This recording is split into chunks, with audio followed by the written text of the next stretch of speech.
ప్రియమైన దేవుని బిడ్డ, ఈరోజు ప్రభు మీతో చెప్పే కరుణతో నిండిన వాక్యమిదే. చూడుడి, నేను కొత్త కార్యాన్ని చేస్తున్నాను. ఇప్పుడే అది మొలకెత్తుతోంది. మీకు అది కనబడడం లేదా? యెషయా 43:19. మీ కుటుంబంలో ఎన్నాళ్లుగా ఉన్న భారాలు, మనసును బాధించిన ఆలోచనలు, ఎవరితోనూ చెప్పలేని కన్నీళ్లు అన్నిటినీ ప్రభువు గమనించాడు.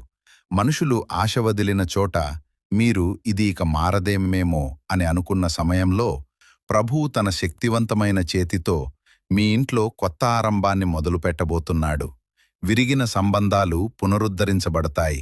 ఆగిపోయిన ఆశీర్వాదాలు కదలిపోతాయి. పిల్లల జీవితాల్లో స్పష్టత వస్తుంది. మీ ఇంటిపై శాంతి నివసిస్తుంది. ఇది మనుషుల చేతిలో జరిగే మార్పు కాదు, ప్రభువు తానే చేయబోయే కొత్త కార్యం. కాబట్టి భయపడకండి. ఆలస్యంలాగా అనిపించినా అది తప్పకుండా జరుగుతుంది.